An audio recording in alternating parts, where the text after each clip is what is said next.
Assalamualaikum warahmatullahi wabarakatuh. Waalaikumsalam.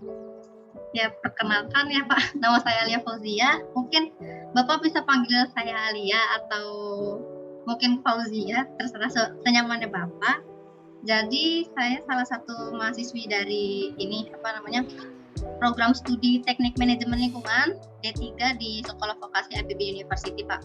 Jadi untuk Bapak kan Pancasila ini kan bagiannya di Safety Health Environment ya Pak ya. Betul. Ya, untuk semester saya di semester 4 ini sebenarnya saya belum dapat untuk mata kuliah tersebut. Jadi kurang ada gambaran mengenai safety health environment itu seperti apa. Jadi mungkin yang pertama saya mau nanya hal yang basic dulu ya Pak. Untuk SHE ini menurut Bapak cakupannya bagaimana Pak? Kalau SHE ini sebenarnya dalam suatu perusahaan itu cakupannya luas ya, menyeluruh untuk seluruh bagian. Kalau misalnya di suatu perusahaan itu kan ada beberapa departemen ya pembagiannya. Nah, SHE ini masuk ke seluruh departemen yang ada di perusahaan. Jadi kita melakukan pengawasan, terutama terkait dengan pengawasan itu menyeluruh ke seluruh departemen yang ada di perusahaan ini. Jadi penyebarannya di seluruh departemen ya Pak, mengurus mengenai ya. kesehatan dan keselamatan kerjanya. Oh iya, sebenarnya ini juga termasuk hal yang basic dalam memilih pekerjaan kan pasti ada alasannya ya Pak ya. Untuk Bapak sendiri alasan awal masuk ke dunia SHE ini bagaimana ya Pak? Kalau masuk ke dunia SHE ya sebenarnya saya kan basicnya di teknik mesin sebenarnya, dan itu sangat dengan yang saya tekuni saat ini. Namun pada waktu itu di materi saya waktu kuliah di teknik mesin pun menyinggung sedikit terkait dengan keselamatan kerja. Nah, pada saat ada lowongan di PAMA, waktu itu saya mencoba untuk masuk ke, artinya bisa masuk ke SHE. Sebenarnya untuk SHE ini sendiri ketika kita memilih masuk ke SHE itu dari jurusan apapun bisa masuk ya ke SHE. Namun nanti secara spesifik di pekerjaan ini akan kita mendapatkan training dan pelatihan untuk bisa bekerja sebagai seorang SHE officer seperti itu. Baik, menyinggung mengenai siapa saja bisa jadi SHE dan perlu dilakukan pelatihan secara spesifik. Kira-kira pelatihan apa saja Pak yang secara basicnya harus diikuti oleh SHE officer, mengenai apa saja? Yang paling basic ya untuk SHE officer atau SHE leader, kalau namanya di PAMA SHE leader, paling dasar adalah 3 umum sebenarnya, dan itu bisa teman-teman yang masih berkuliah saat ini ketika sudah lulus ataupun belum lulus itu bisa mengikuti untuk sertifikasi AK3 umum. Paling tidak itu dulu yang bisa menjadi dasar ya sebagai modal untuk menjadi seorang SHE leader. SHE kan tadi itu dibagi di berbagai departemen Pak. Itu apakah SOP yang diterapkannya hampir sama atau ada perbedaan lagi Pak di bagian SOP-nya? Kalau kita bicara mengenai SOP ya, standar operasional prosedur, itu pasti mengacu ke aktivitas yang dilakukan oleh masing-masing departemen itu. Artinya setiap departemen memiliki SOP sendiri-sendiri. Namun untuk SOP itu tentunya kita juga perlu melakukan administrasi ya, dokumentasi seperti itu, dan harus ada yang namanya induk dokumen yang mencatat SOP apa saja yang dimiliki oleh suatu perusahaan. Nanti dari daftar keseluruhan SOP itu dia usernya di departemen apa seperti itu. Nah, untuk secara spesifik mungkin departemen itu sendiri ya yang menguasai SOP-nya. Namun secara SOP safety yang general itu dari tim kami juga bisa memahami dan bisa melakukan pengawasan di area kerja di setiap departemen itu.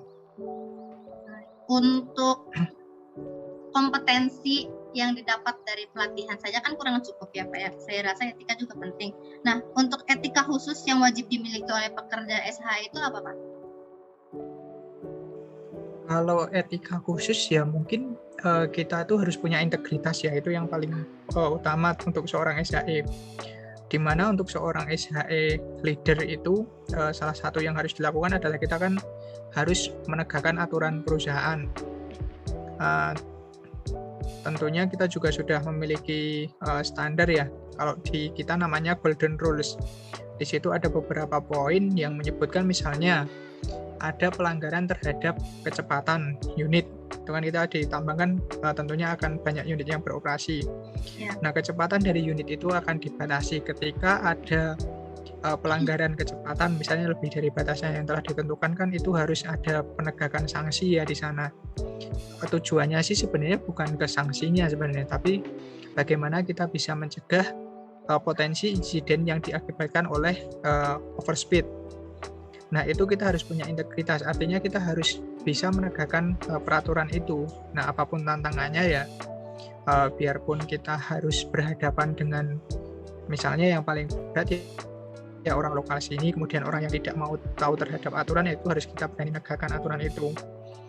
Itu sih yang harus dimiliki oleh seorang SAE leader, terutama yang seperti itu.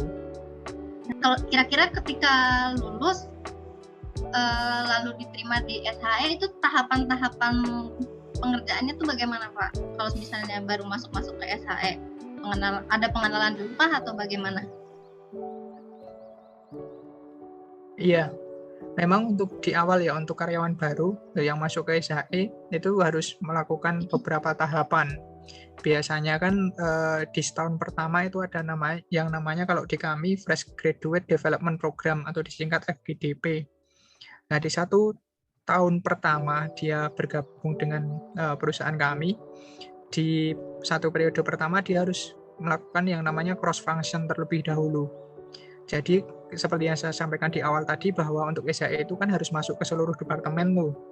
Jadi mereka harus cross function, jadi harus belajar ke seluruh departemen terlebih dahulu.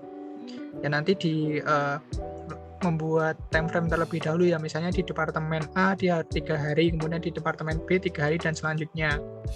Setelah semua keliling di semua departemen, kemudian dia nanti akan membuat resume dari apa yang telah dia pelajari di departemen-departemen itu, kemudian dipresentasikan. Nah, pada saat cross function itu terutama yang perlu diketahui adalah terkait dengan hubungan dari departemen SHE ke departemen itu masing-masing. Jadi kita kerjasamanya seperti apa sih gitu. Nah, setelah itu semua diketahui, nanti kita bisa untuk bekerja dengan tim lain di departemen-departemen yang lain itu. Kemudian tentunya selain dari hal itu ya, selain dari cross function itu, untuk teman-teman yang baru join itu pasti kita berikan pembekalan terlebih dahulu. Karena yang paling dasar untuk teman-teman yang baru adalah diberikan pelatihan. Jadi untuk pelatihan itu sendiri bagi karyawan yang baru kita sudah memiliki modul yang baku, apa-apa saja yang harus dipelajari, kemudian kompetensi apa yang harus dimiliki, kemudian ada ujian-ujian seperti itu. Itu baru bisa bekerja dengan tim SHE seperti itu. Dan tentunya nanti di setiap aktivitas hariannya itu juga akan didampingi oleh seniornya yang ada di sini. Berarti tidak bisa langsung turun ke lapangan ya Pak, harus di-develop terlebih dahulu untuk keahliannya. Iya, betul. Hal ini terutama kenapa dia nggak bisa langsung terjun, ini berkaitan dengan resiko ya. Iya. Karena ketika ini dalam konteks perusahaan tambang ya, perusahaan tambang itu adalah perusahaan yang beresiko tinggi. Resikonya sangat tinggi sampai dengan ke fatality. Dan buktinya pun sampai dengan saat ini ketika kita bicara di perusahaan tambang yang sudah memiliki sistem safety yang sangat bagus pun, itu masih ada kemungkinan untuk terjadi insiden fatal. Nah, itu makanya untuk yang masih fresh graduate di 1 tahun pertama itu masih harus dalam bimbingan dari senior yang ada di sini. Seperti itu. Mengenai rutinitas yang dilakukan sehari-hari oleh SHE Operator, apalagi di site tambang gitu Pak. Jadi bagaimana rutinitasnya? Kalau rutinitas tuh diawali dengan bismillah dan diakhiri dengan alhamdulillah itu sih. Iya sih, itu tuh iya. Iya. Jadi untuk setiap harinya ya rutinitas aktivitasnya, terutama saya itu sekarang di bagian sistem. Sistem implementasi gitu. Jadi yang saya lakukan di keseharian adalah berkaitan dengan data sih sebenarnya kalau sekarang. Jadi awal shift pagi ketika saya sampai di kantor itu saya harus menganalisa data kecukupan jumlah jam tidur karyawan. Oh iya. Jadi kan kita di awal shift harus ngisi dulu, namanya fit to work. Jadi Iya. kita hari kemarin tidur berapa jam, hari ini berapa jam, bangun jam berapa, apakah minum obat atau tidak, apakah ada masalah atau tidak, itu kita isi.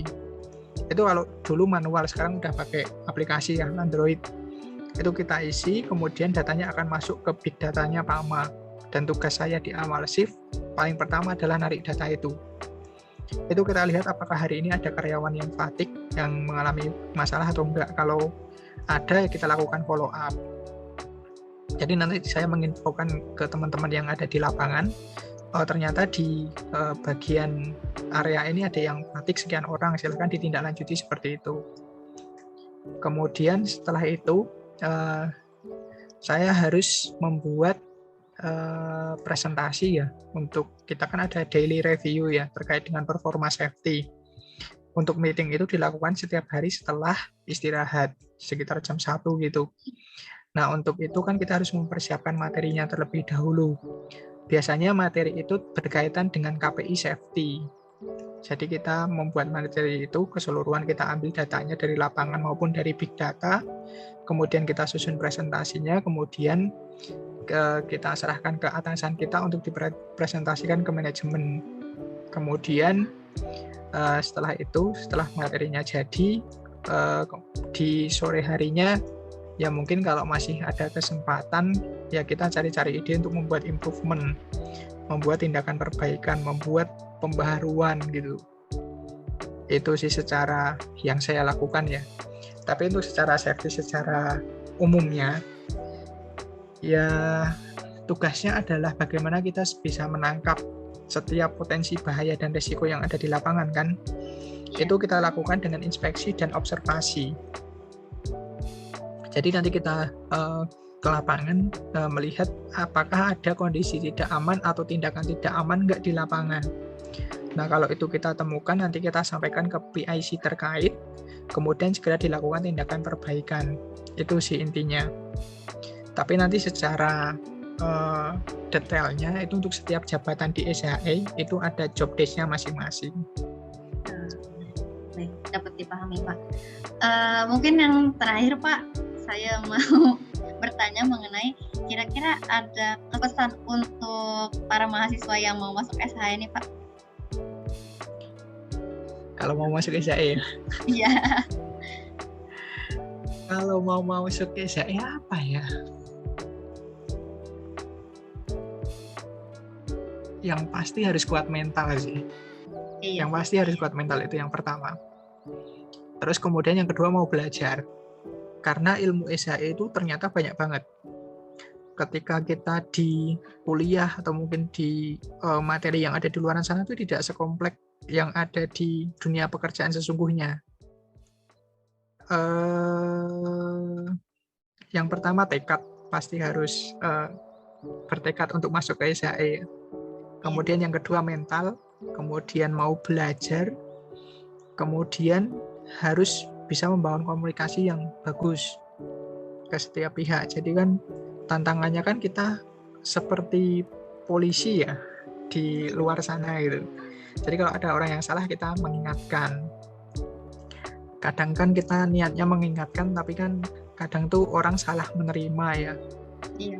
Itu pasti penerimaannya, ngapain cari-cari kesalahan saya, urusin dirimu sendiri sana gitu misalnya kayak gitu. Itu yang harus bisa kita handle gitu. Itu sih secara singkatnya seperti itu, tapi nanti akan ada sebenarnya kalau diceritakan ya itu banyak banget yang harus disiapkan kalau mau masuk ke safety. Bapak terima kasih atas kesempatannya Pak, sudah meluangkan waktu untuk saya wawancarai untuk mata kuliah ini.